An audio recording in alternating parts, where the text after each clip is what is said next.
The bride stood alone at the altar of the small wooden church in Placerville, California, her white lace dress dampening with tears as the whispers of 200 guests filled the space like a swarm of wasps. And when she finally accepted that Charles Whitmore was not coming through those doors, she gathered her skirts and ran, her veil catching on a pew and tearing free as she burst into the harsh June sunlight of 1875. Deanna Foster's wedding was supposed to be the social event of the season in this gold rush town that still clung to its prosperous past. She was 21 years old, the daughter of Thomas and Margaret Foster, owners of the largest general store in El Dorado County. Charles Whitmore was the son of a wealthy mine operator, a man who had wooed Deanna for 6 months with pretty words and prettier promises. She had believed every single one of them. Now she stumbled down the church steps, her vision blurred by tears, her breath coming in ragged gasps. The town square stretched before her, dusty and bright, and she had no idea where to go. She could not return home to face her parents, could not bear the pitying looks from her 3 younger sisters who had been her bridesmaids.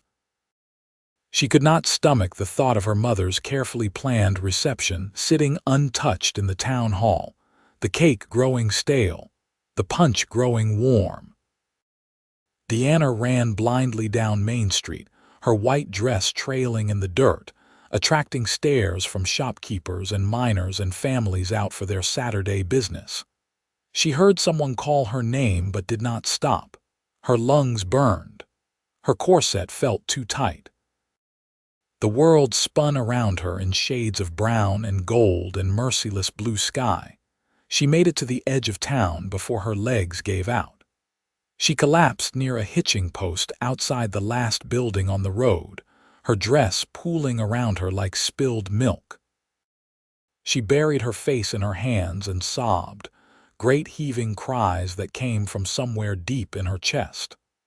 Everything she had planned, everything she had dreamed about, had disintegrated in the span of one morning.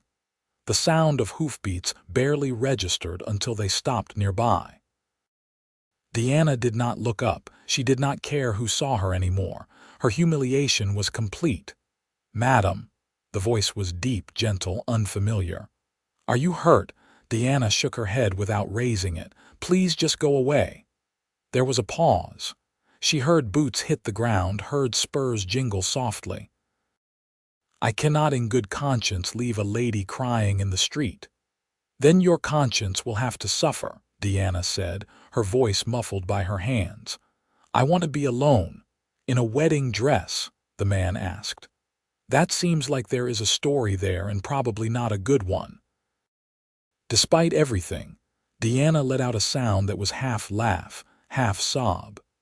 She finally lifted her head and looked at the stranger. He was tall, perhaps 24 or 25, with dark hair that needed a trim curling from beneath a brown hat. His face was tanned from sun and wind, his jaw covered with several days of stubble. He wore dusty traveling clothes, a gun belt slung low on his hips, and his eyes were a striking gray that held genuine concern. "Who are you?" Deanna asked, wiping at her tear-stained cheeks. "Zachary Quinn," he said, removing his hat respectfully. "I am just passing through on my way to Sacramento, stopped to water my horse and maybe get a meal. And you are humiliated," Deanna said bitterly. "Abandoned, foolish." Zachary's expression softened. He glanced back toward the church, which was visible from where they stood, and then back to Deanna. Left at the altar, fresh tears spilled down Deanna's cheeks. "He did not even have the decency to tell me himself. He sent his brother an hour before the ceremony with a note. A note. After 6 months of courtship, after proposing, after all the planning and the dress and the invitations, he sent a note saying he had changed his mind, that he was not ready for marriage, that he had taken the mourning stage to San Francisco." Zachary's jaw tightened. "That is about the lowest thing I have ever heard." "Everyone saw," Deanna continued, the words tumbling out now that she had started. Everyone in town came to see Deanna Foster marry the wealthy mine heir, and instead they saw Deanna Foster get rejected. They will talk about this for years. I will never be able to show my face in Placerville again. No decent man will ever want me now. I am ruined. Now wait just a minute, Zachary said, his voice firm. He crouched down so he was at eye level with her, balancing on the balls of his feet. You are not ruined. You did nothing wrong. That coward who ran off is the one who should be ashamed, not you. Deanna shook her head. You do not understand how things work here. I am damaged goods now.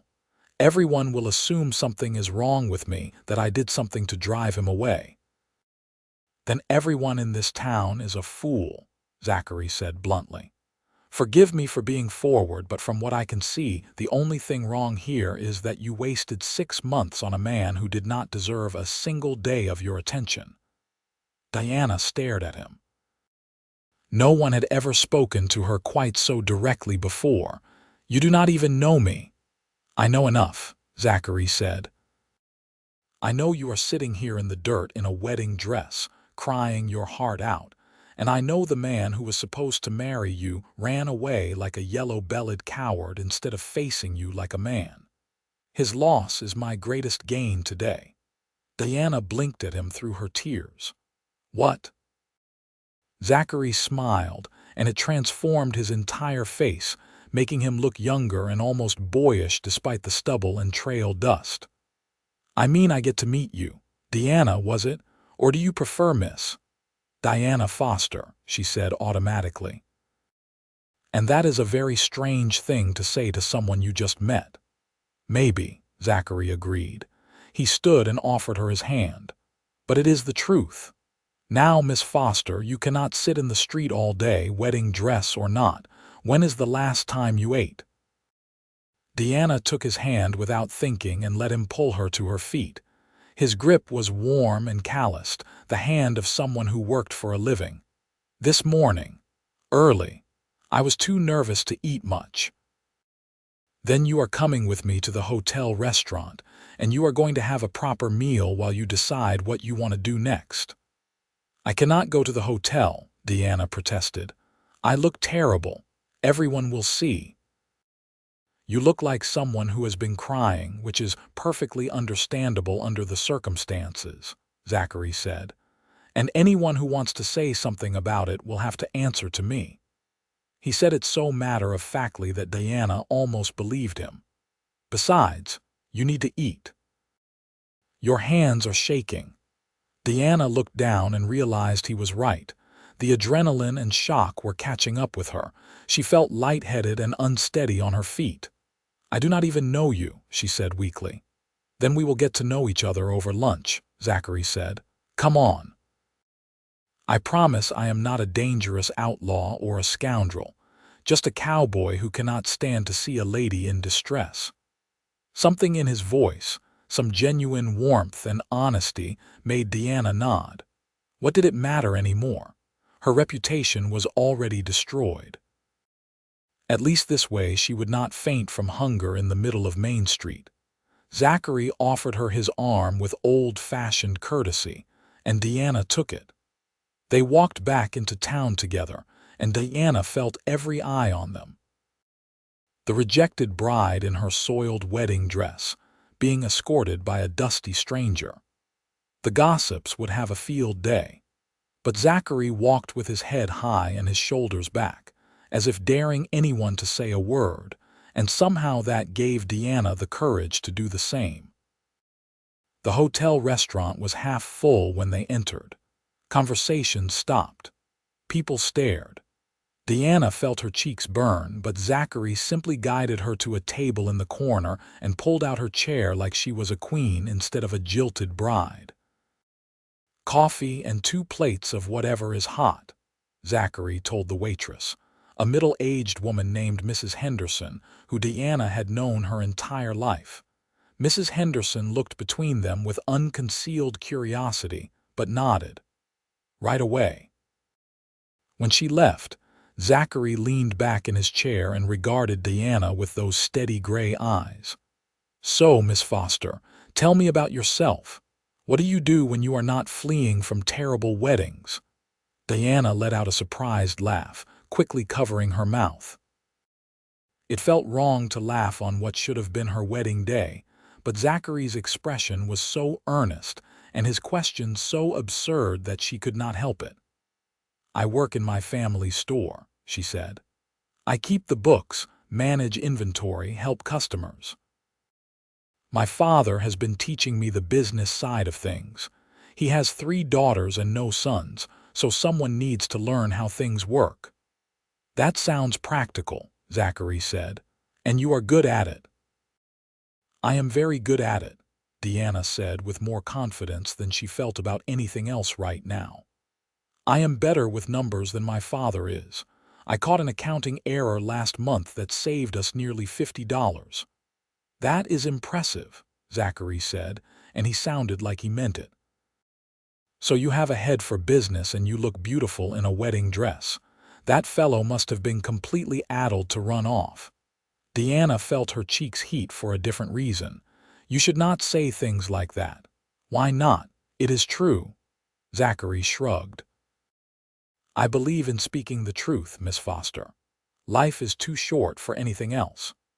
Mrs. Henderson returned with coffee and 2 plates piled high with roast beef, potatoes, and green beans. The smell made Deanna's stomach growl audibly, and she pressed a hand to her midsection in embarrassment. "Eat," Zachary said, picking up his fork. "You will feel better with food in you." Diana had not thought she could eat anything, but once she started, she discovered she was ravenous. They ate in companionable silence for a few minutes. Other diners continued to stare and whisper, but Zachary ignored them completely, and gradually Deanna found she could do the same.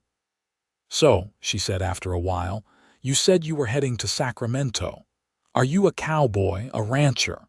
"A bit of both," Zachary said. "I worked cattle drives for 3 years after my folks died. Saved up enough money to buy some land near Sacramento. Not much, just 40 acres, but it has good water and decent grazing. I plan to build it up slow, start with a small herd, maybe add horses later. Nothing fancy, but it will be mine." "That sounds like a good plan," Deanna said. "Ambitious but sensible." "That is me," Zachary said with a slight grin. "Sensible to a fault, according to most people. But I learned young that you have to work for what you want in this life. Nobody is going to hand it to you." "How old were you when your parents died?" Deanna asked, then immediately regretted the question. "I apologize, that was too personal." "No, it is all right," Zachary said. "I was 16. Fever took them both within a week of each other. I had a younger sister, but she went to live with our aunt in Missouri. Did not have room for me, and I was old enough to make my own way, so I hired on with a cattle outfit and learned the trade." "That must have been hard," Deanna said softly. "It was," Zachary admitted, "but it taught me a lot. How to work hard, how to judge a man's character, how to be patient and wait for the right opportunity." He met her eyes across the table. "How to recognize something valuable when I see it." Diana's breath caught. There was something in the way he looked at her, something that made her feel seen in a way she had never experienced with Charles. Charles had looked at her like a prize to be won, a pretty thing to show off. Zachary looked at her like she was a person, someone interesting and worth knowing. "You barely know me," she whispered. "Then let me get to know you better," Zachary said. "I was planning to stay in Placerville tonight anyway. My horse needs rest, and so do I. Have dinner with me tonight, a proper dinner, not a meal born from crisis and tears." "I cannot," Deanna said automatically. "What would people say?" "Who cares what they say?" Zachary asked. "They are already talking. You said so yourself. So why not give them something worth talking about? Go home, rest, change into something comfortable. Meet me back here at 6. Let me show you that not all men are cowards who run away from their commitments." Deanna wanted to say no. The sensible part of her brain said this was too fast, too strange, too impulsive. But the rest of her, the part that had been left crying at the altar, the part that was angry and hurt and tired of being careful and proper, wanted to say yes. "All right," she heard herself say. 6 o'clock. Zachary's smile was like the sun coming out from behind clouds. "I will be counting the minutes, Miss Foster." They finished their meal, and Zachary insisted on paying despite Diana's protests. He walked her back to her family's store, which sat on Main Street with its big front windows and painted sign reading Foster's General Goods. Deanna's mother was waiting inside, her face drawn with worry. "Deanna." Margaret Foster rushed forward and pulled her daughter into a tight embrace. "We have been so worried. Your father is out looking for you with your uncle." "I am sorry, Mama," Deanna said, feeling like a child again. "I just needed to be alone for a bit." Margaret pulled back and seemed to notice Zachary for the first time. Her eyes narrowed slightly. "And who is this?" "Zachary Quinn, madam," Zachary said, removing his hat again. "I happened upon your daughter and made sure she had a meal and got home safely." "I see," Margaret said, her tone carefully neutral. "That was very kind of you, Mr. Quinn. Just being decent, madam, I will be on my way now." Zachary turned to Deanna. "Miss Foster, thank you for the pleasure of your company. I hope to see you again soon." He left before Deanna could respond, his spurs jingling as he walked back down the street. Margaret watched him go, then turned to Deanna with a complicated expression. "Deanna Rose Foster, what have you gotten yourself into?" "Nothing, Mama," Deanna said tiredly. "He was just being kind when I needed kindness. That is all." But as she climbed the stairs to the family's living quarters above the store, she could not help touching her lips where she found herself smiling despite everything. Maybe Zachary Quinn was right. Maybe Charles's loss could be her gain too. The afternoon passed in a blur. Diana's father and uncle returned, relieved to find her safe. Her sisters fussed over her, helping her out of the ruined wedding dress and into a simple day dress. Everyone tiptoed around her like she might shatter at any moment. Deanna assured them repeatedly that she was fine, that she just needed rest, and eventually they left her alone in the bedroom she shared with her younger sister, Lily. She stood at the window, looking out at the street below. The church stood in the distance, its white steeple pointing accusingly at the sky. She should be married now. She should be at her reception, dancing with her new husband, cutting cake, accepting congratulations. Instead, she was here, watching the normal Saturday afternoon traffic go by, feeling like her entire life had been upended. But underneath the hurt and humiliation, something else was stirring. A small flutter of excitement, of possibility. Zachary Quinn had looked at her like she mattered, like she was worth knowing. He had defended her honor to an entire restaurant full of people without even being asked, and he wanted to have dinner with her tonight. Diana found herself moving to her wardrobe, considering her dresses. Not the fancy ones her mother had made for trousseau parties and wedding events. Something simpler, something that felt more like her real self. She chose a deep green dress with cream-colored trim, one that brought out the gold in her hazel eyes. It was pretty but practical, suitable for dinner but not ostentatious. When 5:30 rolled around, Deanna made her way downstairs. Her mother was helping a customer, but she looked up sharply when she saw Deanna dressed to go out. "Where are you going?" "To dinner," Deanna said, lifting her chin. "Mr. Quinn invited me and I accepted." "Deanna, you cannot be serious. You were supposed to get married today. What will people think?" "Honestly, Mama, I do not care what people think anymore," Deanna said, surprising herself with the truth of it. "Charles humiliated me in front of the entire town. I am not going to hide in shame for something I did not do. Mr. Quinn was kind to me when I needed kindness. I am going to have dinner with him. That is all." Margaret Foster looked like she wanted to argue, but something in Diana's expression must have stopped her. "Your father is not going to like this." "Then he can tell me himself," Diana said. "I will be at the hotel if anyone needs me." She walked out before her mother could say anything else. Her heart pounded as she made her way down the street. She was really doing this, going to dinner with a man she had met only hours ago, a stranger, a cowboy passing through town. It was completely improper and absolutely reckless, and Diana found that she did not care even a little bit. Zachary was waiting in the hotel lobby, freshly washed and shaved, wearing clean clothes and a vest that brought out the gray of his eyes. His face lit up when he saw her. "Miss Foster," he said, taking her hand and bowing over it slightly. "You look absolutely beautiful." "Thank you," Diana said, feeling herself blush. "You clean up rather well yourself, Mr. Quinn." "Zachary, please, I think we are past formalities after the day we have had." "Then you should call me Diana."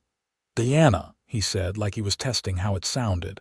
"I like that, it suits you." They went into the dining room, which was more crowded than it had been at lunch. Diana saw several people she knew, including some who had been at the church that morning. She felt their stares, heard the whispers, but Zachary offered her his arm and guided her to a table with such confidence that she found herself walking tall beside him. Over dinner they talked, really talked. Zachary told her about his travels, about the cattle drives from Texas to Kansas, about sleeping under stars so thick they looked like scattered diamonds. He told her about learning to read the weather, to judge a horse's temperament, to cook beans that did not taste like leather. He made her laugh with stories about stubborn cattle and ornery trail bosses, and a parrot that had somehow joined their camp for 3 days and cursed at everyone in Spanish. Diana found herself telling him things she had never told anyone. About how she sometimes felt trapped in Placerville, how she loved her family but wanted to see what else was out there. About her dreams of going to San Francisco someday, of seeing the ocean. About how she was good at running the store but sometimes wondered what it would be like to do something different, something entirely her own. "Why did you agree to marry him?" Zachary asked at one point. "Charles, I mean. If you felt trapped here, why marry a local man?" Diana was quiet for a moment, pushing her food around her plate. "Because it felt safe. Because my parents approved. Because everyone said we were a good match. Because I thought maybe I could learn to love him fully, even though I never quite felt the way I thought I should feel about someone I was going to marry." "And how did you think you should feel?" Diana met his eyes. "Like my heart might burst just from being in the same room. Like I could talk for hours and never run out of things to say. Like I was seen, truly seen, for who I really am and not just who people wanted me to be." Zachary held her gaze. "And did you feel that way with him?" "No," Diana whispered. "I did not." "Then he did you a favor by running," Zachary said softly. "A painful, cowardly favor, but a favor nonetheless. You deserve someone who makes you feel all those things, Diana. Never settle for less than that." "That is easy to say but hard to find," Diana said. "Maybe," Zachary agreed. "But that does not mean you should stop looking. That does not mean you should settle for safe when you could have extraordinary." They stayed until the dining room began to empty, talking about everything and nothing, sharing dreams and fears and stories. Diana had never felt so comfortable with anyone so quickly. When they finally stepped outside, full darkness had fallen and the street was lit by lamps and moonlight. "I should walk you home," Zachary said. "That is not necessary. It is just a few buildings down. I know, but I want to." They walked slowly, neither wanting the evening to end. When they reached the store, Diana turned to face him. "Thank you," she said, "for today, for being kind when I needed it most, for making the worst day of my life bearable." Thank you for letting me, Zachary said. I meant what I said earlier, Deanna. His loss truly is my greatest gain. Meeting you today, getting to know you, has been the best unexpected thing that has ever happened to me. You cannot mean that. We only just met. I know what I feel, Zachary said simply. And I feel like I've been looking for you my whole life without knowing it. Deanna's breath caught. Zachary, you are leaving tomorrow. You have land in Sacramento, a future waiting for you. This is just a moment out of time. It cannot be real.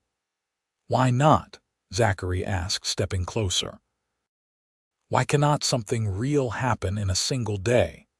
I have known men for years and never trusted them as much as I trust my gut about you right now. Time is not what makes something real, Deanna. Feeling is what makes it real. He reached up and gently tucked a strand of hair behind her ear, his fingers warm against her skin. Deanna felt that touch all the way to her toes. I am not going to kiss you, Zachary said softly. Not tonight, not after the day you have had. You have been through enough without me taking advantage of your vulnerable state, but I want you to know that I would like to kiss you very much, and I would like to see you tomorrow and the day after that, for as many days as you will let me. But your land, your plans. Plans can change, Zachary said. Land will wait.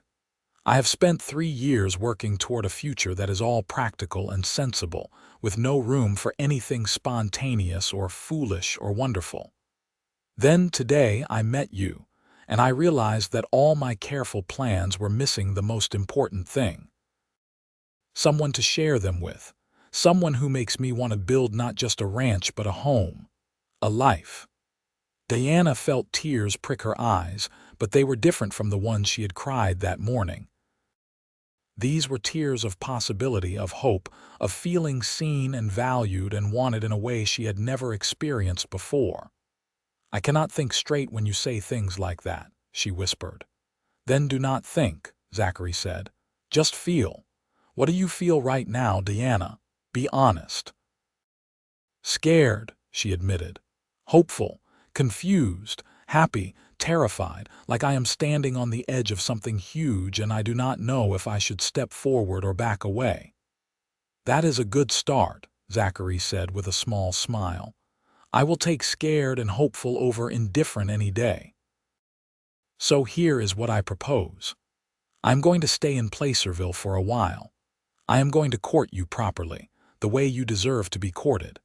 With flowers and walks and picnics, and all the time we need to figure out if this feeling is real or just a reaction to a difficult day.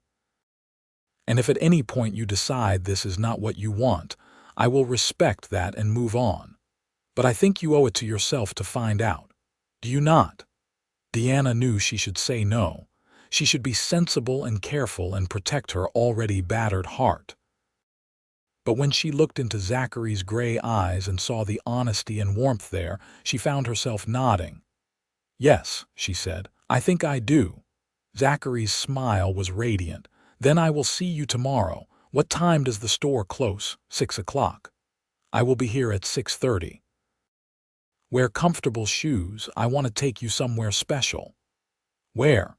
It is a surprise, Zachary said. Trust me. Diana hesitated only a moment before nodding. Yes, I trust you. Good. Sleep well, Deanna Foster. Dream about extraordinary things. He tipped his hat and walked away, leaving Deanna standing on the street with her heart racing and her mind spinning. She watched until he disappeared into the hotel, then finally went inside. Her mother was waiting, arms crossed, expression stern. Deanna, we need to talk about this. Not tonight, Mama, Deanna said firmly. I am tired. Today has been the longest day of my life. Whatever you want to say can wait until morning. She climbed the stairs before her mother could argue, went to her room and lay down on her bed fully clothed. Lily came in a few minutes later, eyes wide with curiosity. Is it true you had dinner with that cowboy? Everyone is talking about it. Let them talk, Deanna said. But Deanna, you were supposed to get married today. Do you not care what people think? Diana considered the question seriously. 24 hours ago, she would have cared desperately. Her reputation, her family's reputation, had been everything. But something had changed. Maybe it was Charles's betrayal. Maybe it was Zachary's unexpected kindness. Maybe it was finally reaching a breaking point after years of being proper and careful and good. No, she said slowly. I really do not think I do anymore. Not the way I used to, anyway. People are going to talk no matter what I do. I could hide away in shame, or I could hold my head up and live my life. I choose the latter. Lily flopped onto her own bed. I think you are brave, and I think that Cowboy is handsome. Despite everything, Deanna laughed. He is rather handsome, is he not? Are you going to see him again? Tomorrow, Deanna said, unable to keep the smile from her voice. He is taking me somewhere special. I think Charles was an idiot, Lily declared, and I am glad he left.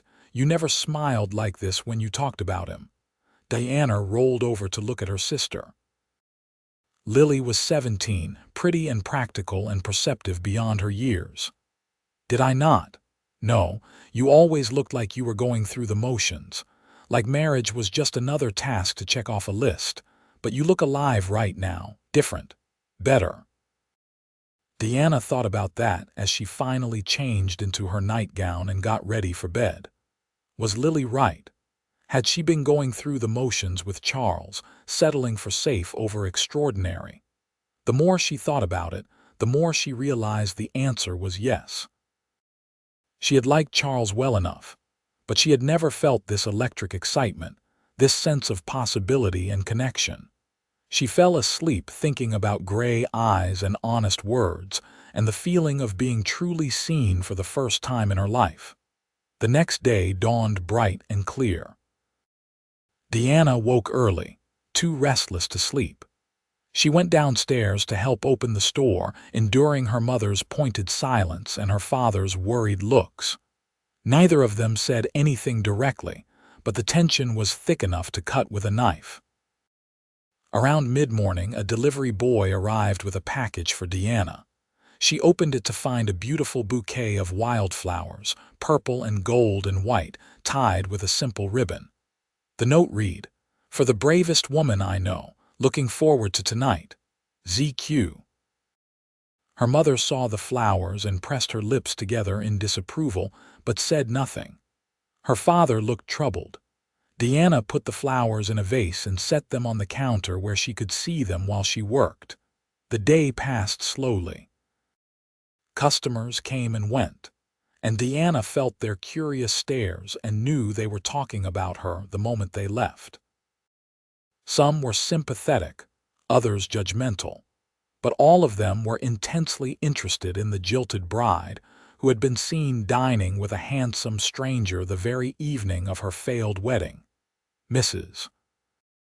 Patterson, the worst gossip in town, made a point of coming in around noon and expressing her shock that Deanna was out in public so soon after such a trauma. "My dear girl, if I were you, I would be in bed with a cold compress and a case of vapors. How you can show your face in public is beyond me." "It is quite simple, Mrs. Patterson," Deanna said coolly, wrapping the woman's purchases with precise movements. "I have nothing to be ashamed of. I did not leave anyone at the altar. That was Charles's doing, not mine.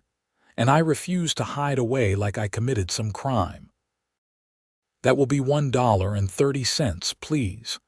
Mrs. Patterson sputtered and paid, leaving in a huff. Deanna's father looked at her with something like pride. "You handled that well," he said after the woman left. "Thank you, Papa. Deanna, about this cowboy. Your mother told me you had dinner with him last night." "I did. His name is Zachary Quinn, and he was very kind to me yesterday when I needed kindness. He treated me with respect and made me laugh when I thought I might never laugh again. I am seeing him again tonight." Thomas Foster sighed deeply. "I am not trying to control your life, daughter, but you have been through a terrible shock. I worry that you are not thinking clearly, that you might be vulnerable to someone who seems kind but might have ulterior motives. Deanna understood her father's concern, but she also felt a flash of frustration. Papa, I am 21 years old. I keep the books for this entire business.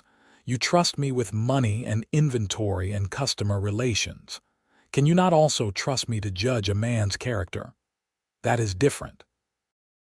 How? How is it different? Because I am a woman. Because I am your daughter. Charles had impeccable credentials and everyone's approval, and look how that turned out. Zachary has nothing but honesty and kindness, and everyone is suspicious. Maybe we have been judging by the wrong standards all along. Her father was quiet for a long moment. You are right. You are a grown woman and you deserve to make your own choices. I just do not want to see you hurt again. I know, Papa, but I cannot live in fear of being hurt. Charles hurt me because I gave him the power to do so by ignoring my own instincts and doing what everyone expected. This time, I am going to follow what I feel, not what everyone thinks I should do.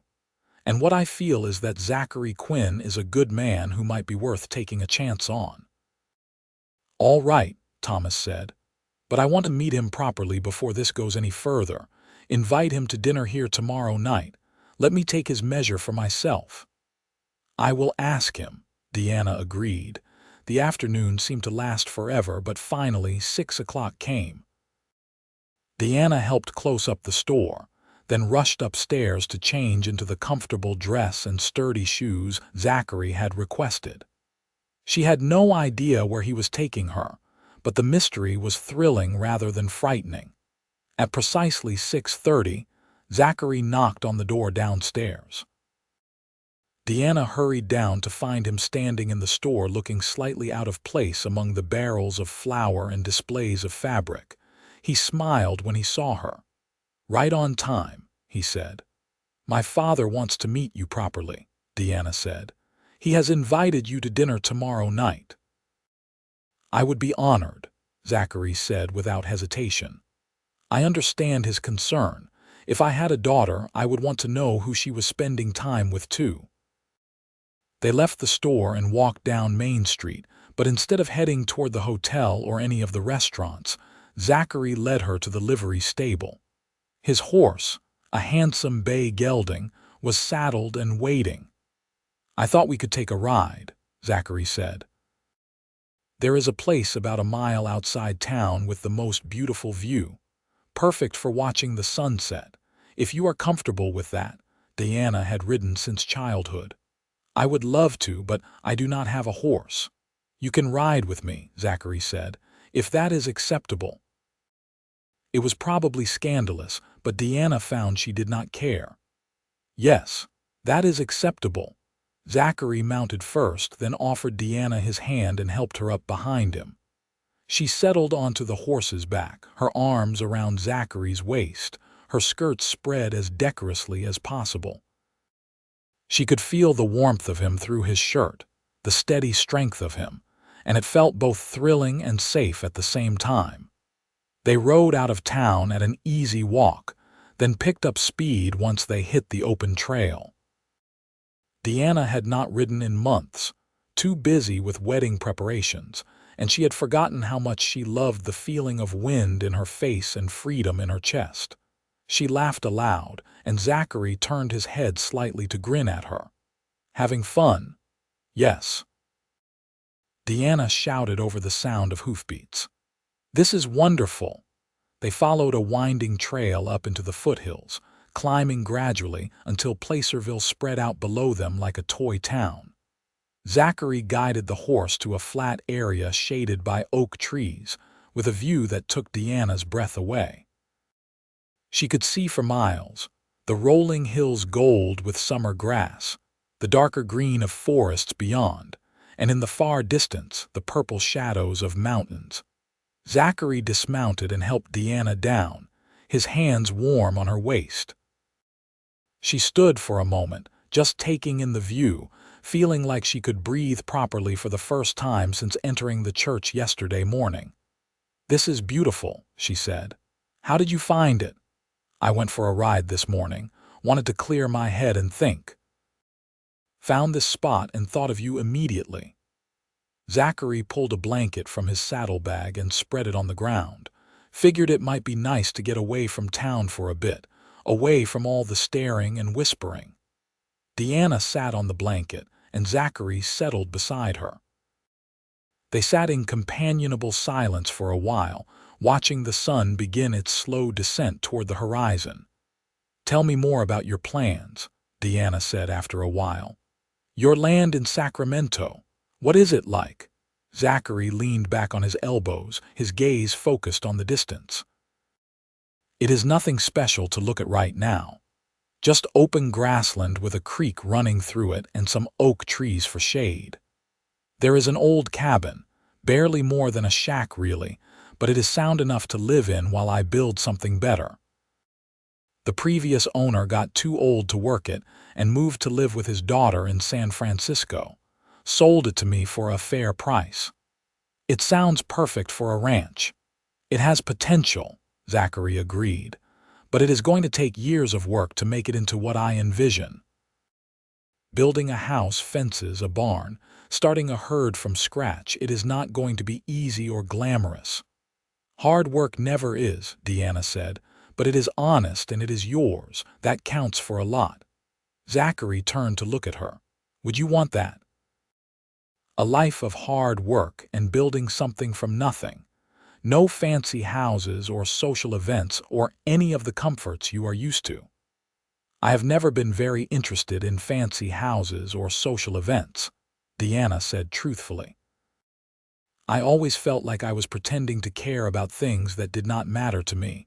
Whose dress was fashionable, who was courting whom, whether the church social was decorated properly. It all seemed so trivial.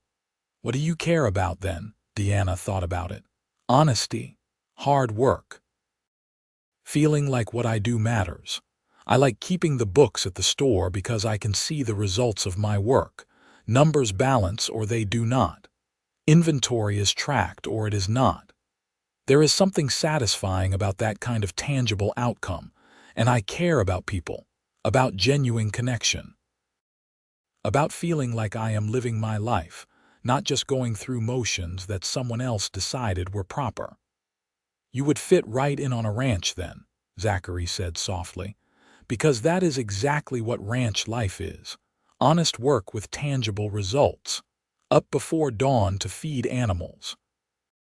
Checking fences, watching weather, delivering calves in the middle of the night, celebrating when you make it through a hard winter with your herd intact. It is real life, Deanna, raw and hard and real." "It sounds wonderful," Deanna said, and she meant it. "Even the part about being isolated.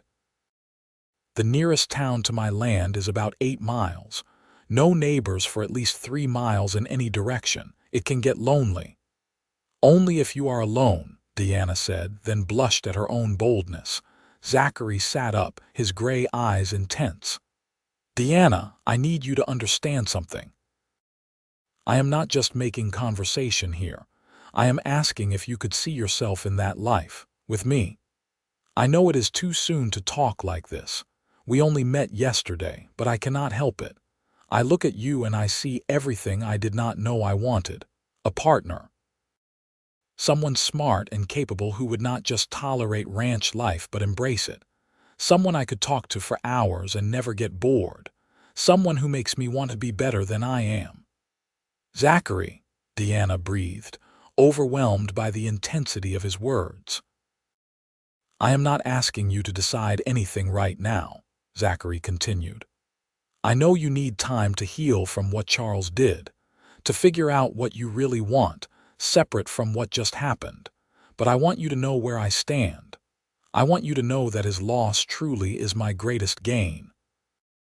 Finding you, getting to know you has changed everything for me. I came to Placerville planning to pass through and move on. Now I cannot imagine moving on without you." Deanna felt tears slip down her cheeks, but they were not sad tears. They were tears of feeling too much, too fast. Of being overwhelmed by the sheer intensity of what was happening between them. "I do not know what to say," she whispered. You do not have to say anything, Zachary said gently, reaching up to wipe her tears with his thumb. Just think about it. Consider the possibility. Could you see yourself leaving Placerville, starting over somewhere new, building a life with a cowboy who has more dreams than money and more determination than sense? Diana let out a watery laugh. When you put it like that, how could I refuse? Is that a yes? It is a maybe. A strong maybe. And I want to see where this goes maybe. Diana took a shaky breath. Yesterday I thought my life was over. Today I feel like it might just be beginning. You did that, Zachary. You showed up at exactly the right moment and gave me hope when I had none left. But you are right. We need time. I need to be sure this is real and not just a reaction to being hurt. You need to be sure I am who you think I am and not just some romantic fantasy. Fair enough, Zachary said. So we take our time, we court properly, we learn everything about each other. And at the end of it, if we both feel the same way we feel right now, then we make plans for the future. Together. Together, Diana repeated, liking the sound of that word.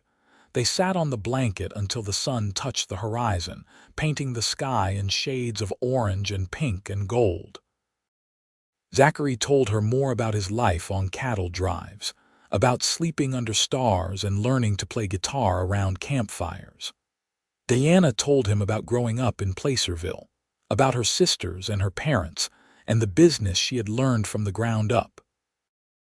When darkness began to fall, they rode back to town more slowly, reluctant to end the evening. When they reached the store, Zachary helped Diana dismount, his hands lingering on her waist just a moment longer than necessary. Dinner with your parents tomorrow night, he said. Any advice on how to make a good impression? Just be yourself, Diana said. That is all I want you to be, honest and genuine. My father will respect that. Then that is what I will be. Zachary took her hand and raised it to his lips, pressing a kiss to her knuckles. Good night, Diana. Thank you for today. Thank you, Diana said, for everything. She watched him lead his horse back to the livery, then went inside. Her family was gathered in the living quarters and all conversation stopped when she entered. Well, her mother demanded, where did he take you? What happened? He took me for a ride to see the sunset, Diana said calmly. We talked, that is all, and he is coming to dinner tomorrow night so you can meet him properly. Diana, I insist we discuss this situation, Margaret began, but Thomas held up a hand. Margaret, let the girl be. She has made it clear she is going to make her own choices, and she has every right to do so. Diana, we will see this Mr. Quinn tomorrow and form our own opinions. Until then, I think we should all get some rest. Diana shot her father a grateful look and went to her room. Lily was already there, sitting on her bed with her knees drawn up, eyes bright with curiosity. Tell me everything, she demanded. So Diana did. She described the view, the conversation, the way Zachary looked at her like she was the most interesting person in the world. By the time she finished, Lily was grinning. You are falling in love with him, Lily said. You are absolutely falling in love. Is that completely insane? Diana asked. He is basically a stranger. Maybe, but maybe some people just know. Maybe some connections are real from the very beginning. Lily tilted her head thoughtfully. Do you think about Charles at all anymore? Diana considered the question honestly. No, not really. I was angry yesterday and hurt, but not heartbroken. Not the way I should have been if I truly loved him. I think that tells me everything I need to know about what we had, or rather, what we did not have. And what do you have with Zachary? Possibility, Diana said softly. Hope. A feeling like maybe I have been waiting my whole life for him to show up. Then I think you should follow that feeling, Lily said. Even if it is scary, even if everyone thinks you are being reckless, life is too short not to take chances on things that matter. Diana hugged her sister. When did you get so wise? I have always been wise. You just never asked before." The next evening, Deanna helped her mother prepare dinner while her father and younger sisters cleaned the living quarters. Margaret had pulled out all the stops, making her best roast chicken, fresh bread, vegetables from their garden, and an apple pie. The table was set with their good dishes, and everything was polished and perfect. "You did not have to go to all this trouble," Deanna said. "If this man is going to court my daughter, I want to see how he handles a formal dinner," Margaret said. "You can tell a lot about a person by their manners at the table." At exactly 6 o'clock, Zachary arrived at the door. He wore his best clothes, clean and pressed, and carried a bouquet of flowers for Margaret and a bottle of whiskey for Thomas. "Mr. and Mrs. Foster," he said, shaking their hands with firm confidence. "Thank you for inviting me to your home. I am honored to be here." Thomas accepted the whiskey with approval. "That is good quality. You did not need to bring anything." "My mother raised me to never show up empty-handed," Zachary said. "She would haunt me from the grave if I showed up to dinner without a gift." That made Thomas smile. They settled around the table, and Deanna made introductions to her younger sisters. Lily, who was 17, Emma, who was 14, and Grace, who was 12. All three of them stared at Zachary with varying degrees of fascination. The meal began with careful conversation. Thomas asked about Zachary's background, his family, his plans. Zachary answered everything honestly and directly, not embellishing or trying to make himself sound more impressive than he was. "So you have 40 acres near Sacramento," Thomas said. "That is a modest start." "It is," Zachary agreed. "But I am not trying to build an empire, just an honest living, a place to raise cattle, maybe horses eventually, something I can pass on to my children someday if I am blessed enough to have them." "And you think you can make a living on 40 acres? "I know I can," Zachary said. "It will not be easy and it will take years to build up to something substantial, but I have worked cattle for 3 years. I know the business. I know what I am getting into." "And what about Deanna?" Margaret asked pointedly. "Where does she fit into these plans?" "Mama," Deanna protested, mortified. "It is all right," Zachary said. He met Margaret's eyes directly. "I will be honest with you, Mrs. Foster. I met your daughter 2 days ago under the worst circumstances imaginable. I had no intention of falling for anyone. I was focused entirely on my plans for the ranch. But then I saw Deanna and something changed. I recognized something in her. A strength and intelligence and courage that I have rarely seen. And I thought, if I could convince a woman like that to take a chance on me, I would be the luckiest man alive." "That is a pretty speech," Margaret said. "But Deanna has been through a terrible ordeal. She is vulnerable right now. How do we know you are not taking advantage of that vulnerability?" "You do not," Zachary said simply. "You have only my word that my intentions are honorable, but I can tell you this. I have asked Deanna for time to court her properly, to give both of us a chance to be sure what we feel is real and not just a reaction to circumstances.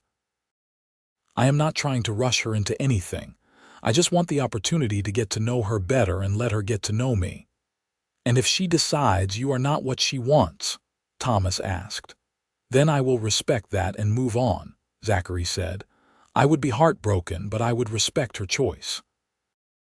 "Deanna is not a prize to be won, Mr. Foster. She is a person with her own thoughts and feelings and agency. Whatever happens between us has to be her choice as much as mine." Deanna felt warmth spread through her chest. He was perfect, absolutely perfect. The dinner continued, and gradually her parents relaxed.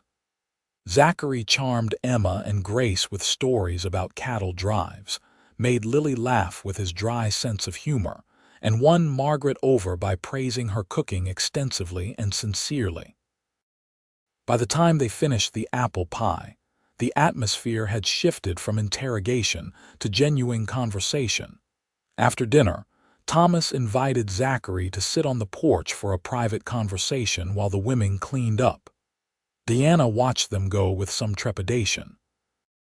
"Stop worrying," Lily said, nudging her. "Father likes him, I can tell." "How can you tell?" He offered him whiskey and a private conversation. He would not do that if he disapproved. Deanna hoped her sister was right. She helped with the dishes, only half listening to her mother and sister's chatter, straining to hear what was being said on the porch.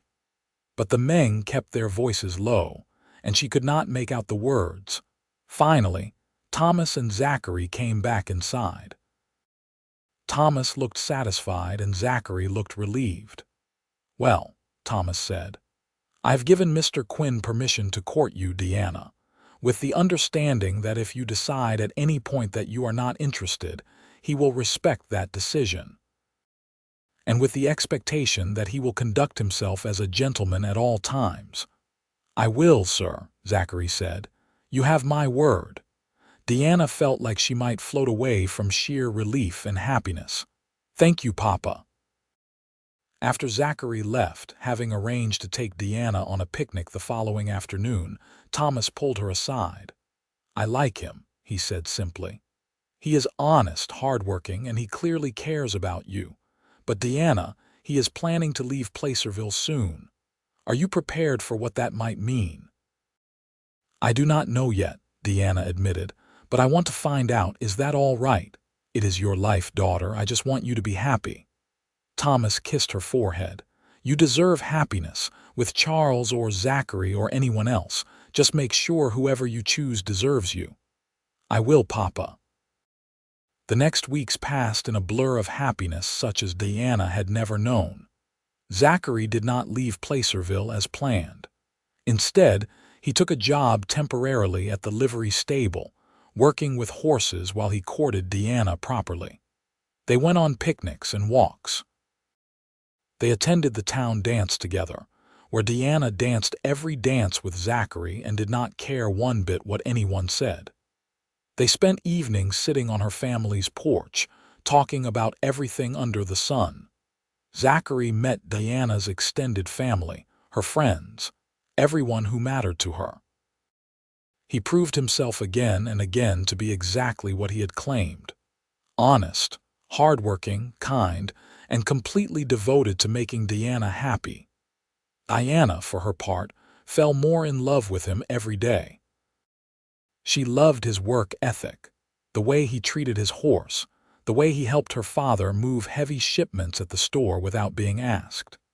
She loved how he made her laugh, how he listened when she talked about her dreams, how he never made her feel silly or small. She loved the way he looked at her, like she was precious and rare and exactly what he had always wanted. 6 weeks after they met, they went back to the spot where they had watched the sunset that first time. They spread the blanket under the oak trees and Zachary pulled Deanna close, tucking her against his side. "I have to go to Sacramento next week," he said. "Check on the property, make some decisions about the ranch." Diana's heart sank. "For how long? That depends on you." Zachary turned to face her, taking both her hands in his. "Deanna, I love you. I have loved you since the moment I saw you crying in that wedding dress, looking so heartbroken and beautiful. I tried to tell myself it was too fast, that I needed to be sensible, but I cannot be sensible about you. You are everything I have ever wanted and things I did not even know I could want." "Zachary," Deanna whispered, her eyes filling with tears. "I know we agreed to take things slow, but 6 weeks feels like 6 years. I feel like I have known you my whole life. I trust you completely. I want to build a life with you, Deanna. I want to wake up next to you every morning and fall asleep beside you every night. I want to build a home with you, raise children with you, grow old with you. So I am asking, will you marry me? Will you take a chance on a cowboy with more dreams than money? Will you leave Placerville and come to Sacramento with me?" Deanna was crying openly now, but they were tears of joy. "Yes, Yes, of course I will marry you. Zachary pulled a ring from his pocket, a simple gold band with a small but beautiful diamond.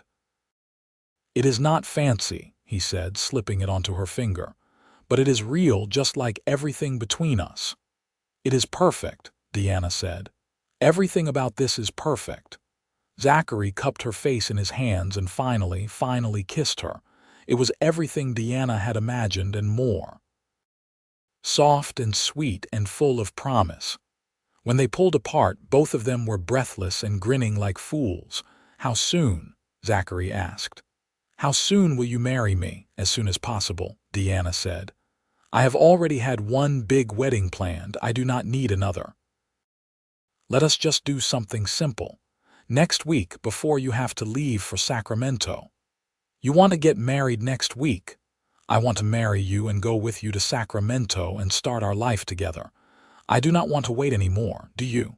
Not even a little bit, Zachary admitted. But what about your family? Your mother will want time to plan. My mother had 2 months to plan last time, and look how that ended, Deanna said. This time we do it our way, small and simple and fast, just family and a few close friends. Will that be all right with you? Deanna, you could tell me we were getting married in a barn tomorrow morning and I would show up with a smile on my face. As long as you are there, nothing else matters. They told her family that evening, and while Margaret protested the short timeline, she could not argue with the obvious happiness on Deanna's face. Thomas shook Zachary's hand and welcomed him to the family. Lily squealed and hugged them both. Emma and Grace demanded to be bridesmaids again, and Deanna agreed, laughing. They were married the following Saturday in the same church where Deanna had been left standing alone just 7 weeks earlier. But this time, there were only 30 guests instead of 200. Deanna wore a simple cream-colored dress instead of an elaborate white gown. There were wildflowers instead of expensive hothouse roses. And when Deanna walked down the aisle on her father's arm, Zachary was waiting for her at the altar with tears in his eyes and love written all over his face. The ceremony was short and sweet. When the minister pronounced them husband and wife, Zachary kissed Deanna with such tenderness and joy that several people in the audience wiped away tears. Even Margaret cried, though she tried to hide it. They had a small reception at the Foster home, with cake and punch and dancing in the street. The whole thing was over by early evening, and Zachary and Deanna said their goodbyes, promising to visit soon. They spent their wedding night at the hotel, in the nicest room available. Deanna was nervous, despite how much she loved Zachary. This was all so new, so different from everything she had imagined with Charles. But Zachary was patient and gentle, and he made their first night together beautiful and special. They talked and laughed and explored this new intimacy with care and wonder. And when Deanna finally fell asleep in her husband's arms, she felt completely and utterly happy. The next morning, they loaded Diana's belongings into a wagon Zachary had purchased and set out for Sacramento. The journey took 2 days, and they camped under the stars the first night, wrapped in blankets in each other's arms. No regrets? Zachary asked, stroking Diana's hair as they lay looking up at the infinite sky. Not a single one, Deanna said. This feels right. Like this is exactly where I am supposed to be. I cannot believe you are my wife, Zachary said, wonder in his voice. I keep thinking I am going to wake up and find out this was all a dream. It is real, Deanna assured him. We are real. This is our life now. They reached Zachary's property late the second afternoon. Deanna's first glimpse of her new home was the old cabin Zachary had described, weathered but sturdy, sitting in the middle of gently rolling grassland. A creek sparkled in the distance, lined with trees. The Sacramento Mountains rose in the far background, hazy and purple. It was rustic and rough and absolutely beautiful. It is not much yet, Zachary said, sounding suddenly uncertain.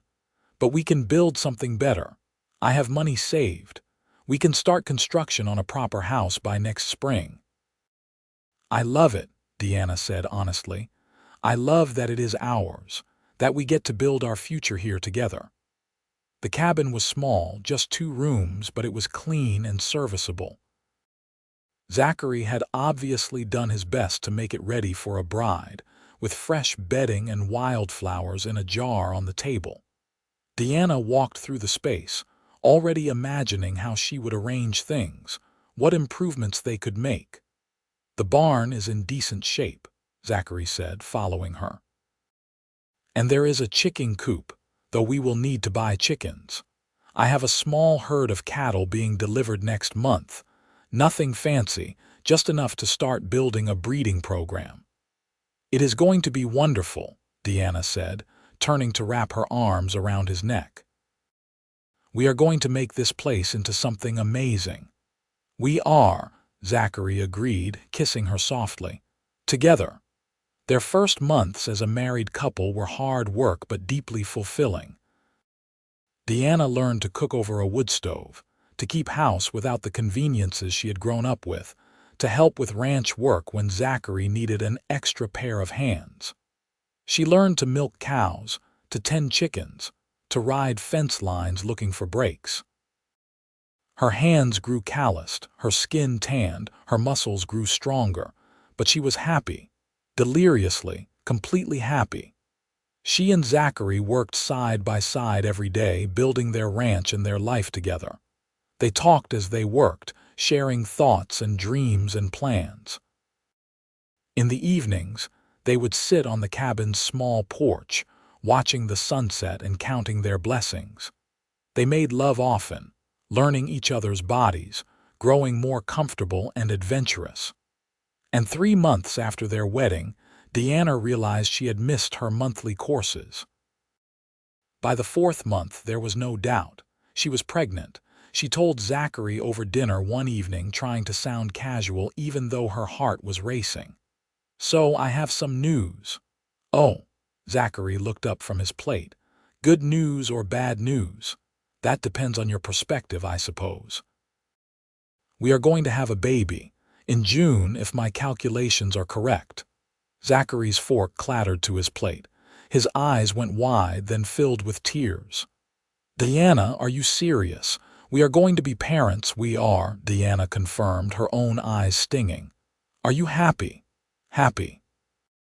Zachary stood up so fast he nearly knocked over his chair. He pulled Deanna to her feet and spun her around, then stopped abruptly. "Wait, should I not be doing that? I do not want to hurt you or the baby." Deanna laughed. "I am pregnant, not made of glass. You can spin me around." So he did, both of them laughing and crying at the same time. When he finally set her down, Zachary dropped to his knees and pressed his ear to Deanna's still flat stomach. "Hello in there," he said softly. "This is your father. I just want you to know that you are already the most loved baby in the world. Your mother and I are going to do everything we can to give you a good life. We are going to make mistakes, probably a lot of them, but we are going to love you through all of it." Deanna ran her fingers through his hair, her heart so full she thought it might burst. This was everything. This man, this life, this baby growing inside her. Everything she had never known she wanted until that day Zachary had found her crying in her wedding dress. "His loss is my greatest gain," she whispered. Zachary looked up at her. "What?" "That is what you said the day we met, that Charles's loss was your greatest gain. I did not understand then how true that was, but I do now. If Charles had not left me at that altar, I would have married him. I would have spent my whole life in a comfortable but passionless marriage, never knowing what real love felt like. So his cowardice gave me you, gave us this. Everything we have built together." Zachary stood and pulled her close. "I think about that sometimes, how close we came to never meeting. If I had ridden through Placerville a day earlier or a day later, if I had chosen a different route, if you had hidden away at home instead of running into the street, All the tiny choices that had to line up perfectly for us to find each other. Maybe it was meant to be, Deanna said. Maybe some things are just fate. Maybe, Zachary agreed. Or maybe we were just lucky. Either way, I am grateful every single day that I happened to ride through Placerville on June 12, 1875. Best lucky accident of my life. They told Deanna's family the news at Christmas, when they made the trip back to Placerville for a visit. Margaret cried happy tears and immediately started planning what she would make for her first grandchild. Thomas looked proud enough to burst. Lily declared she was going to be the best aunt in the history of aunts. Charles Whitmore's name came up exactly once during that visit. Someone mentioned seeing him in San Francisco, heard he had gotten married to some banker's daughter. Deanna listened with polite disinterest and changed the subject. That part of her life felt like it had happened to someone else, a different Deanna in a different lifetime. The woman she was now, Zachary's wife, the future mother of his child, could barely remember why she had ever thought Charles mattered. Winter passed slowly but peacefully. Diana's belly grew round, and Zachary was endlessly fascinated by it. He would talk to the baby every evening, telling stories about his day, singing the few songs he knew. He treated Diana like she was made of precious glass, even though she constantly reminded him she was perfectly healthy and capable. In late May, Diana went into labor in the middle of the night. Zachary had hired a midwife from Sacramento to stay with them for the last few weeks, and she proved worth every penny. The labor was long and hard, lasting nearly 20 hours, and Zachary stayed by Diana's side the entire time, holding her hand, wiping her forehead, telling her how strong she was and how much he loved her. Finally, on the afternoon of June 8, 1876, 1 year and 4 days after they had first met, Diana delivered a healthy baby boy. They named him Thomas Charles Quinn, after both their fathers, though they quickly took to calling him Tommy. Zachary held his son for the first time with shaking hands and tears streaming down his face. "He is perfect. Diana, you did it. You gave me a son." "We did it," Diana corrected, exhausted but happy. "We made him together. Tommy was a good baby, healthy and strong." He had Zachary's gray eyes and Diana's dark hair, and both parents were completely besotted with him. Zachary would get up for nighttime feedings without being asked, walking the cabin floor with Tommy against his shoulder, singing softly. Diana would watch them, her heart full to overflowing. The ranch continued to grow. By Tommy's first birthday, they had a respectable herd of cattle and had started breeding horses. Zachary hired a young ranch hand to help with the work, a 19-year-old named Samuel who was hardworking and honest. Diana managed the ranch's finances with the same skill she had applied to her father's store, keeping meticulous records and finding ways to stretch every dollar. In the spring of 1877, Zachary began construction on the house he had promised Diana. They designed it together, a 2-story farmhouse with a wrap-around porch and a kitchen big enough for Diana to cook in comfortably. It took all summer to build, with Zachary, Samuel, and hired help from town working whenever weather permitted. They moved into the new house in October, and Diana cried at the beauty of it. It was not a mansion, but it was spacious and well-built and entirely theirs. They had a real dining room, a parlor, 3 bedrooms upstairs, and even a small study where Diana could manage the ranch accounts. They furnished it slowly, buying pieces when they could afford them, and every addition felt like an accomplishment. In December of that year, Diana discovered she was pregnant again. This time the news was less of a shock and more of a celebration. They would need that extra bedroom after all. Their daughter was born in July of 1878, a squalling, red-faced little thing they named Elizabeth Margaret, after Zachary's mother and Deanna's. Beth, as they called her, was as different from Tommy as night from day. Where Tommy had been calm and easy, Beth was spirited and demanding. She kept them up at night with her cries and her endless need for attention, but she also made them laugh with her fierce personality. "She is going to be a handful when she grows up," Deanna predicted, watching 2-year-old Tommy try to make his baby sister laugh. "She is a handful now," Zachary said fondly, "but I would not change a thing about her, or about any of this." The years rolled on, bringing both challenges and joys. There were harsh winters when they worried about losing cattle, and there were bountiful springs when the herd grew beyond expectations. There were sleepless nights with sick children, and there were perfect summer evenings with the whole family gathered on the porch. There were disagreements and hard times, but there was also deep, abiding love that only grew stronger with each passing year. In 1880, Deanna gave birth to their third child, another boy they named James. In 1882, they had twin girls, Rose and Violet, who kept the household in delightful chaos. Their family grew, their ranch prospered, and their love deepened. They visited Placerville regularly, and Diana's family came to visit just as often.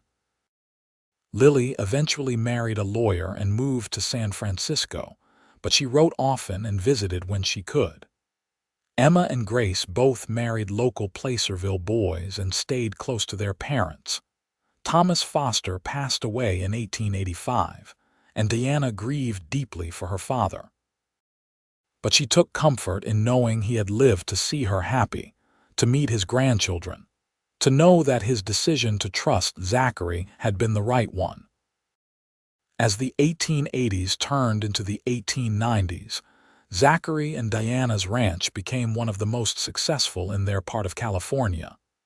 They never became wealthy in the way Charles Whitmore's family was wealthy, but they were comfortable. More importantly, they were happy. On their 15th wedding anniversary in 1890, Zachary took Deanna back to the spot outside Placerville where they had watched the sunset that first time. They had left their 5 children with neighbors for the night and made the trip just the 2 of them, something they rarely got to do anymore. They sat on the same hillside, older now, marked by time and work and life, but still together. "You remember the first time we came here?"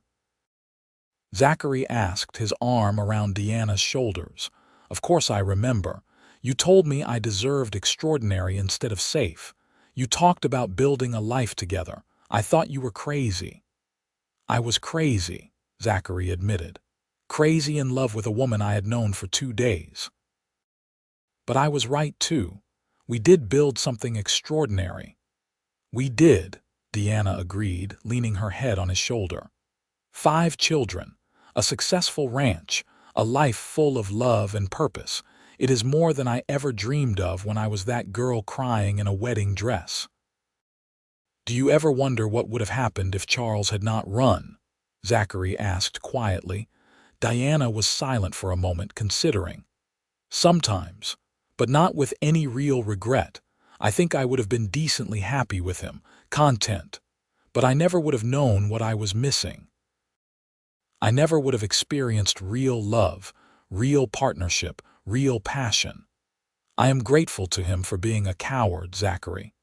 His cowardice gave me everything I truly wanted, even though I did not know I wanted it at the time." "His loss was my greatest gain," Zachary said softly, echoing his words from 15 years earlier. "Our greatest gain," Deanna corrected, "because we both gained each other. We both gained this life." They watched the sunset together, just as they had that first evening, but everything was different now. Then they had been strangers reaching for possibility. Now they were partners who had built a lifetime together and had many more years ahead of them. When the sun finally dipped below the horizon, painting the sky in brilliant colors, Zachary stood and helped Deanna to her feet. "Ready to go home, Mrs. Quinn?" Deanna smiled. After 15 years, she still got a little thrill every time he called her that. Always. Let us go home. They rode back through the darkening hills toward their ranch, toward their children, toward the life they had built together. And Deanna thought, not for the first time and not for the last, that being left crying at the altar was the best thing that had ever happened to her. Because it had brought her Zachary. It had brought her here. It had brought her home. The years continued to pass with all the expected rhythms of ranch life and family. Tommy grew into a strong, capable young man who took naturally to ranching, and announced at 16 that he wanted to stay and work the land with his father. Beth became a skilled horsewoman and helped train the horses they bred and sold. James showed an aptitude for numbers like his mother and took over much of the ranch's bookkeeping by the time he was 18. The twins, Rose and Violet, were inseparable and full of mischief, keeping everyone on their toes. In 1898, when Deanna was 44 and Zachary was 47, they found themselves alone in the house for the first time in years. Tommy had married and moved into a house Zachary had built for him on the far side of the property. Beth had shocked everyone by announcing she was moving to San Francisco to work for Aunt Lily's husband's law firm as a secretary. James was away at school in Sacramento, studying business. The twins had gone to spend a month with Deanna's mother in Placerville. "It is too quiet," Deanna said one evening as they sat on the porch. "I keep expecting to hear someone calling for me or fighting or asking for something." "I know what you mean," Zachary agreed. "Though I have to admit, there is something nice about being able to have a conversation without being interrupted 17 times. Deanna laughed. "True. And we can eat dinner at a civilized hour instead of whenever the last person finally makes it to the table. Are you happy, Deanna?" Zachary asked suddenly, seriously. "Really happy, not just content but truly fulfilled with how our life has turned out." Deanna turned to look at her husband. He had gray at his temples now and lines around his eyes from years of squinting in the sun. His hands were gnarled from decades of hard work, but when she looked at him, she still saw the young cowboy who had stopped to help a crying woman in a wedding dress. "I am more than happy," she said. "I am grateful every single day. For you, for our children, for this life we built. Do you remember what I told you once about how I felt trapped in Placerville? Like there was something more out there that I was missing. I remember. I found it, not out there somewhere, but right here with you. The more I was searching for was not a place or a thing. It was a feeling. The feeling of being truly known and truly loved. Of working towards something meaningful alongside someone who values me as an equal partner. That is what I have with you, Zachary. That is what you have given me." Zachary reached for her hand, threading his fingers through hers like he had done countless times over the 23 years of their marriage. "You gave me the same thing. Before you, I was just going through the motions, working toward goals because that is what you are supposed to do. But you gave me something to work for, not just toward. You gave me purpose and joy and a reason to build something lasting." They sat in comfortable silence for a while, watching the sun set over their land. Deanna thought about all the sunsets they had watched together, from that first one outside Placerville to this one, decades into their marriage. Each one was beautiful, but each one was also different. Just like their days, their years, their life together. "Do you think Tommy and Sarah will be happy?" Deanna asked. Tommy's wife, Sarah, was a sweet girl from a neighboring ranch, practical and hardworking. "I think so. They seem to genuinely like each other, which is a good start, and Tommy learned from watching us what a marriage should look like. Partnership, respect, affection. He will treat her right." "I hope Beth finds someone like that in San Francisco," Deanna said. "Someone who appreciates her spirit and does not try to tame it." "She will," Zachary said confidently. "Our Beth knows her own mind. She would not settle for less than she deserves." "She learned that from you," Deanna said, "from watching how you treat me. All our children learned what love should look like by watching us. That is a legacy I am proud of." The twins returned from Placerville with tales of the town's annual fair and how much Placerville had grown. The church where Deanna had been left at the altar had been rebuilt after a fire, bigger and grander than before. The town square had electric streetlights now, a modern marvel. Deanna's mother, now in her late 60s, was in good health and sent her love. James came home from business school for the summer and announced that he had learned some new techniques for managing the ranch that could increase profitability. He spent hours in the study with Deanna, going over the books, suggesting improvements.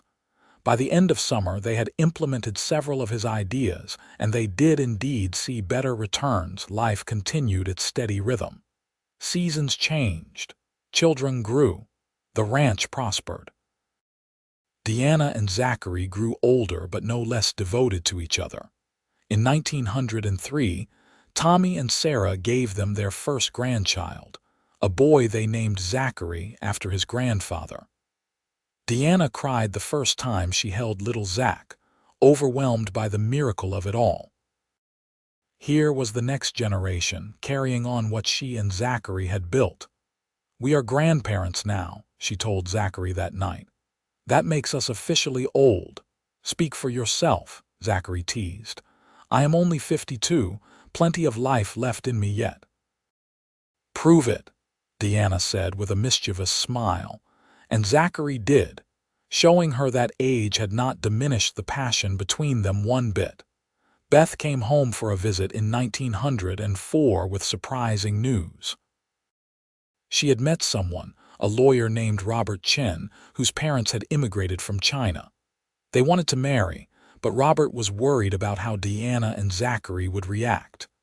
"We know it is unusual," Beth said nervously. "And some people have been unkind about it, but I love him, Papa, Mama. He is good and kind, and he treats me as an equal. He makes me laugh and he challenges me to be better. Is that not what matters most?" Deanna thought about her own unconventional beginning with Zachary, how quickly they had fallen in love, how people had talked. She thought about what really mattered in a marriage. "Bring him to meet us," she said. "If he is good to you and you love him, that is all we need to know." Robert came for a visit 2 months later, clearly nervous but determined. He was respectful and intelligent, and he looked at Beth the way Zachary looked at Deanna, with open adoration and deep respect. By the end of the visit, Zachary had clapped Robert on the shoulder and welcomed him to the family. They married in San Francisco in a small ceremony that blended traditions from both their cultures. Deanna cried through the whole thing, happy that her spirited daughter had found someone who appreciated her exactly as she was. In 1906, the twins surprised everyone by announcing they were starting a business together. They wanted to open a dress shop in Sacramento, creating practical but fashionable clothing for working women. Deanna helped them with the finances, using everything she had learned from decades of managing the ranch. Zachary helped them negotiate a good lease on a shop space. By the end of the year, Rose and Violet's shop was turning a modest profit. James married in 1907, and unlike his siblings, he brought his bride to live on the ranch. Martha was a quiet girl with a head for numbers even sharper than James's, and she and Deanna spent many hours together managing the ranch's growing financial complexity. As 1910 approached, Deanna was 55 and Zachary was 58. They had been married for 35 years. They had 5 grown children, 7 grandchildren, a thriving ranch, and a life full of love and purpose. One evening, as they sat on the porch of the house they had built together, Deanna reflected on how far they had come. "You ever think about that day we met?" she asked. "About how different our lives would be if you had just ridden past me." "All the time," Zachary admitted. "I think about how close I came to missing you, how I almost did not stop because I was in a hurry to get to Sacramento. But then I saw you in that white dress, crying like your heart was broken, and I could not just ride by. My mother raised me better than that." "I am grateful to your mother then," Deanna said, "for raising a son who would stop to help a stranger, for teaching you kindness and decency." "She would have loved you," Zachary said softly. "She would have been so proud of the family we built, the life we created." "I like to think they are all watching," Deanna said. "Your parents, my father, all the people we have loved and lost. I like to think they can see how good things turned out." "Things turned out better than good," Zachary said. "They turned out extraordinary. You were right about that, Deanna. About not settling for safe when you could have extraordinary. We could have both played it safe. You could have married someone else eventually, someone respectable and suitable. I could have focused only on building the ranch, found some practical woman to help me run it. We would have been fine. But we took a chance on each other, on this wild, unexpected connection, and look what we got.